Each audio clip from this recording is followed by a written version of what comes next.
Muling sumabog ang Bulkang Taal. Nagbuga ito na makapal at may itim na usok na halos 3 kilometro ang taas. Live mula sa Talisay, Batangas, nasa frontline na balitang yan si Ria Fernandez. Ria, kumusta naman ang mga residente dyan? Julius, hindi pa nga nakababangon ang Talisay, Batangas sa mga iniwang marka ng landslide ng bagyong Christine noon lamang Oktubre. Heto ngayon nangangamba ang ilang mga residente dahil naman sa biglaang pagsabog ng Bulkang Taal kaninang umaga.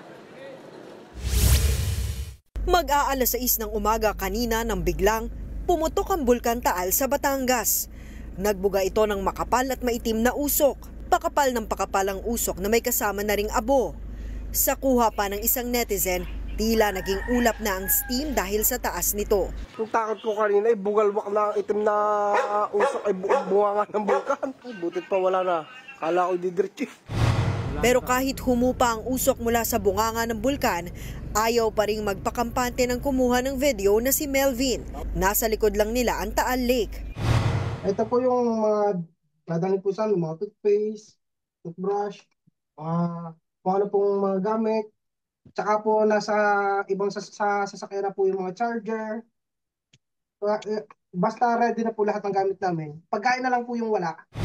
Ang iba naman na tubong Talisay, ipinagkibit balikat ang ganitong aktibidad ng Taal Volcano. Nasanay na kami sa gayong mayat maya ina araw-araw ina pusngat. Kaya sanay na. Ayon sa Philippine Institute of Volcanology and Seismology o PHIVOLCS, pangatlong phreatomagmatic eruption na ito ng Taal Volcano ngayong taon.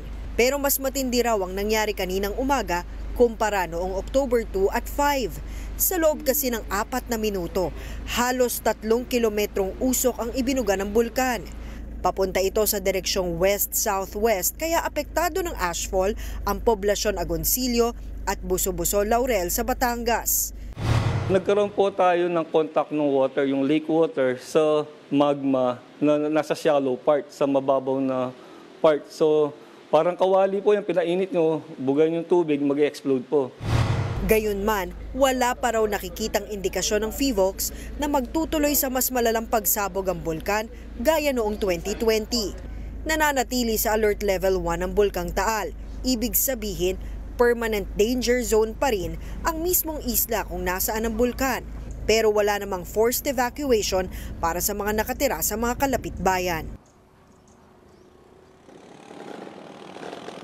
Julius, sa mga sandaling ito, normal at business as usual ang sitwasyon dito sa Talisay, Batangas. Pero hinihimok ng PHIVOLCS ang publiko, lalo na yung mga nakatira malapit sa Taal Volcano, na ugaliing bisitahin ang kanilang social media pages para sa kanilang regular monitoring updates. Julius. Maraming salamat, Ria Fernandez. Mga kapatid, Julius Babaw po. Iba na ang may alam at may pakialam sa panahon ngayon.